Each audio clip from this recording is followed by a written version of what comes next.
আসসালামু আলাইকুম। কালকে ঢাকায় খুব কালবৈশাখী ঝড় হয়েছে।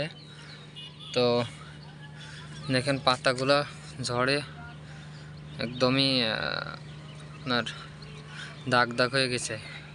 কিছুটা পুড়ে গেছিলো আর বাকিটা কালকে ঝড়ে অনেক দাগ দাগ হয়ে গেছে আঙ্গুরের চারাগুলো। এবং এইগুলা সব গোড়াও নড়ে গেছিলো। একটু মাটি দিয়ে গোড়াটা চেপে দিয়েছি শক্ত করে। যাদের এই সমস্যা হয়েছে এরকম গোড়া চেপে দিবেন গাছগুলোর, যাতে পানি ঢুকতে না পারে। আর একটু নতুন শুকনো মাটিও দিয়ে দিতে পারেন। দেখেন কি অবস্থা হয়েছে। কালবৈশাখী তো হয়েছেই, সাথে বৃষ্টিও হয়েছে কম বেশি। হচ্ছে বাইকোনোর এই গাছটা অনেক বড় হয়েছে, এটা লাগাবো কিছুদিনের মধ্যেই, বালতিতে রোপণ করব।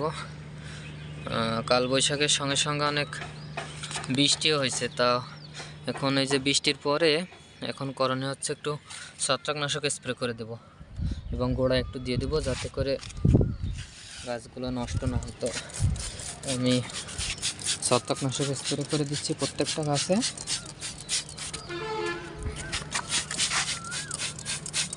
তো কী ছত্রাকনাশক দিবেন, কতটুকু পরিমাণ দিবেন, আমার গত ভিডিওটা আছে, ওখানে দেখে নেবেন যে কোন ছত্রাকনাশকটা ভালো, কোনটা দিবেন, কতটুকু পরিমাণ দিবেন, কিভাবে দিবেন, সব ডিটেলসলি বলে দিছি, ওটা দেখে নিতে পারেন।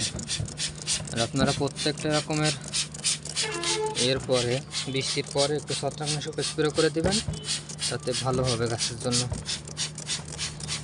আর সবার গাছগুলো শক্ত করে লাঠি দিয়ে বেঁধে দিবেন, কারণ বৈশাখ মাস চলে এসছে, এখন এরকম ঝড় হবে যে কোনো সময়।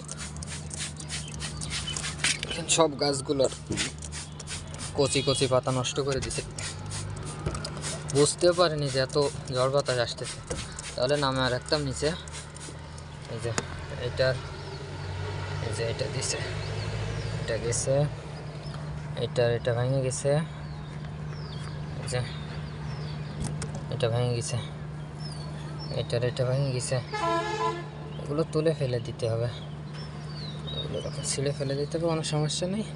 আর এ করবেন এই যে গোড়ায় একটু এরকম করে দিয়ে দিবেন, যেহেতু এই গোড়াটা নড়ে গেছে আর কি। এই বড় গাছটা তো আপনার কাতি হয়ে পড়েছিল, সকালে এসে তারপরে ট্রিটমেন্ট করে দিয়েছি, এটা ছত্রাকনাশক স্প্রে করে দিই, তাহলে গাছগুলো আর নষ্ট হওয়ার ভয় থাকবে না ইনশাআল্লাহ।